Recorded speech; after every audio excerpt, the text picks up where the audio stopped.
ओम शांति ही शांति शांति हो। आज मैं आदर्श समाज का 22वां भाग बताने का प्रयास करूंगा। मनुष्य इस संसार में आता है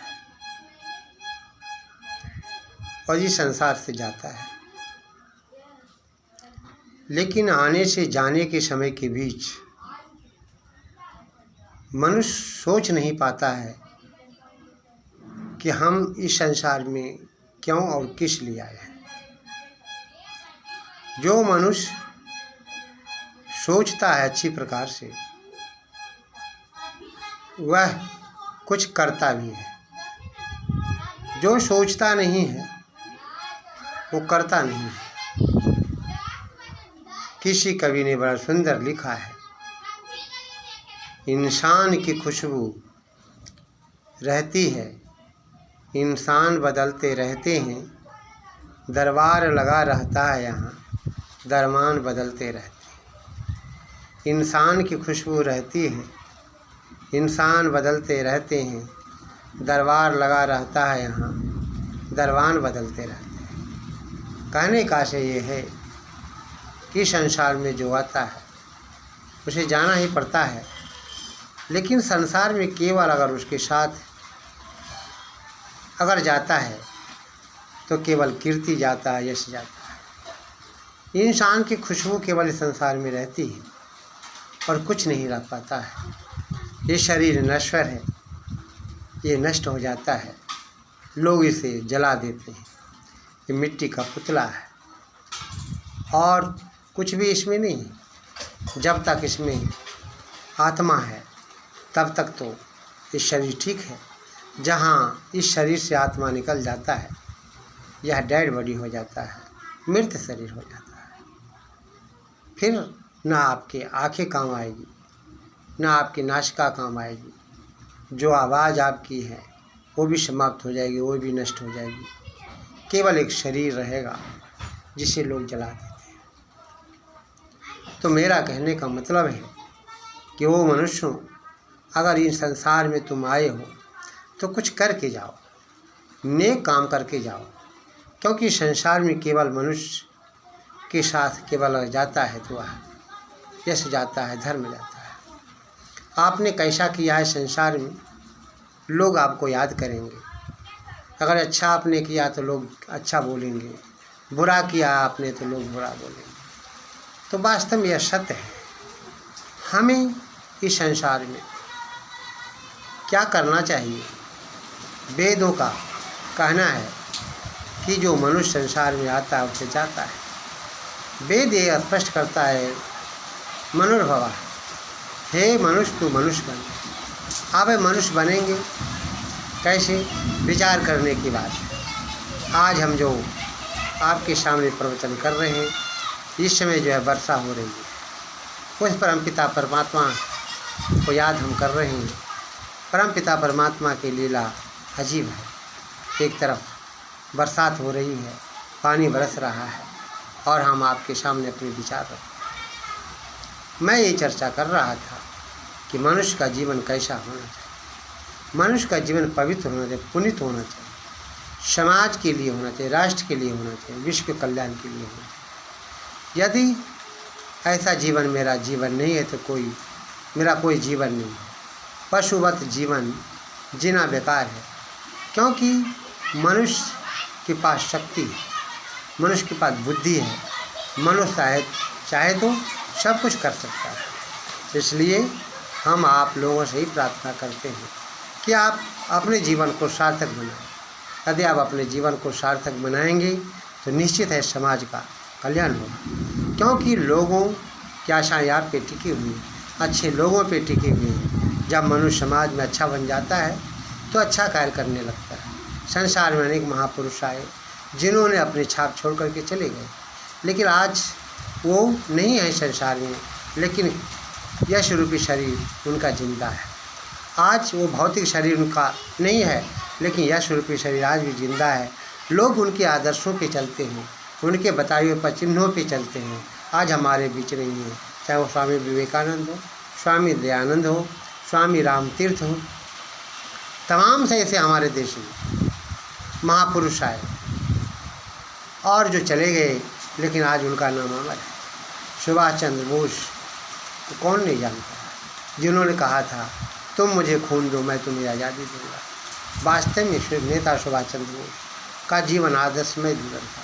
वो शेरों के शेर थे, वो अंग्रेज़ों से डरते नहीं थे, जो कहते थे वो करते थे। इसलिए कहा गया कि जो व्यक्ति जैसा कहे वैसा करना चाहिए। जो व्यक्ति जैसा कहता है करता है वैसा ही बन जाता है। तो हमें जैसा सोचना है करना भी है। कहावत है कि जो जैसा सोचता है करता है वैसा ही बन जाता है। अगर हमने सोच लिया है हमें अच्छे काम करना है तो हमें अच्छे काम करके समाज को दिखाना चाहिए। और वास्तविक संसार में कुछ नहीं है।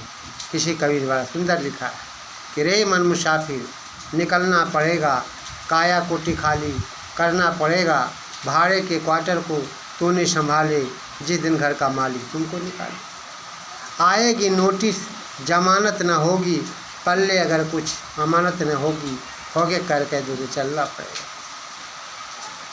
कहने का आशय ये है कि वास्तव में आप जैसा कर्म करोगे वैसा फल पाओगे। इसमें तो यही कहा गया है, मेरी बात मानो या ना प्रभु मनाएगा, तेरे कर्म दल तुझे मार कर भुगाएगा।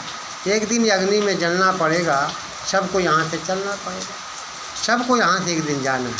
इसलिए हमें क्या करना है, अच्छे काम करना है समाज के लिए, राष्ट्र के लिए, विश्व के कल्याण के लिए। स्वामी दयानंद ने अपना संपूर्ण जीवन लगा दिया अच्छे काम के लिए, समाज के लिए, राष्ट्र के लिए। हमारा ये परम कर्तव्य होता है कि हम भी राष्ट्र के लिए और समाज के लिए जो है अपने जीवन को लगा देना चाहिए। जो व्यक्ति लगा देता है उसका जीवन धन्य हो जाता है, जो व्यक्ति नहीं लगाता है उसे कोई याद करने वाला नहीं है। और यदि आप संसार में अमृत को प्राप्त करना चाहते हैं तो परमपिता परमात्मा की भक्ति जरूरी है। यदि आप मोक्ष प्राप्त करना चाहते हैं तो परमपिता परमात्मा की भक्ति जरूरी है, साधना जरूरी है। बिना साधना का कोई व्यक्ति जो है मोक्ष तक नहीं पहुंच सकता है। हम आपसे ये प्रार्थना करेंगे कि वास्तव में अपना जीवन आप आदर्शमय जीवन बनाइए। यदि आप चाहते हैं कि हम संसार में कुछ अच्छा करके जाएं तो अपना जीवन जो आदर्शमय बनाना चाहिए। ये कैसे बनेगा, तो फिर गीता के कहते हैं कि जो ये श्लोक दिए गए हैं मैं समझता हूँ उनके भावार्थ को जान करके उनमें क्या कहा गया है, अगर तदनुकूल आचरण करेंगे, गीता के सिद्धांतों को अपने जीवन में अपनाएंगे तो मैं समझता हूँ निश्चित है कि आपका जीवन जो है धन्य हो जाएगा, आपका जीवन महान होगा। आपका जीवन ऐसे महान नहीं होगा। महान बनने के लिए जो है कुछ करना पड़ता है, कुछ खोना पड़ता है। आप तपस्या करेंगे, तप करेंगे तो निश्चित है आपका जीवन जो महान बन सकेगा। तो महान बनना इतना आसान नहीं। स्वामी दयानंद बहुत तप किया, स्वामी विवेकानंद ने बहुत तप किया, और नेता सुभाष चंद्र बोस, भगत सिंह, राम प्रसाद बिस्मिल, खुदीराम बोस, तमाम से ऐसे जो हमारे देश में क्रांतिकारी हुए उन्होंने संघर्ष किया, अंग्रेज़ से लड़ाई किया। और क्योंकि तब हमारा देश जो है ये स्वतंत्र हो पाया। अब जानते ही हैं 1947 से पहले हमारा देश परतंत्र था, जैसे अंग्रेज़ों का शासन था, अंग्रेज़ों से पहले मुसलमानों का शासन था, यमनों का शासन था। इन लोगों ने हमें बहुत परेशान किया, यातनाएं दी, लेकिन हम डरे नहीं और हमने मुकाबला किया। गुरु गोविंद सिंह ने मुकाबला किया मुसलमानों से, और वीर बंदा बैरागी ने मुकाबला किया मुसलमानों से। मुसलमानों ने क्या किया, इनको खूब यातनाएं दी, इतना तक कि बंदा बैरागी के बोटी बोटी को काट दिया। गुरु गोविंद सिंह के 4 पुत्रों को जो है कहते हैं दीवार में चुनवा दिए गए हैं। तो कहने का आशय ये है कि वास्तव में हम अपने धर्म की रक्षा के लिए अपने को कुर्बान करने को हमेशा तैयार रहना चाहिए। यही तो आदर्श समाज कहता है।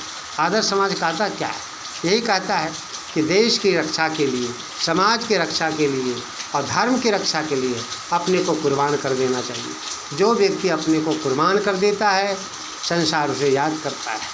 और इसीलिए तो हमारा जीवन मिला है, मानव जीवन क्यों मिला है, अच्छे कर्म करने के लिए। तो देश के लिए मर जाना ये अच्छा कर्म है, धर्म की रक्षा के लिए अपने को कुर्बान कर देना ये धर्म है। और धर्म यही है, सत्य को धारण करना है, सत्य को धारण करना हम धर्म कहलाते हैं। धर्म के विरुद्ध हम कोई आचरण नहीं करेंगे। हमारे घर पे कोई हमला करता है हम दुश्मनों को मार देते हैं, इसमें पाप नहीं है।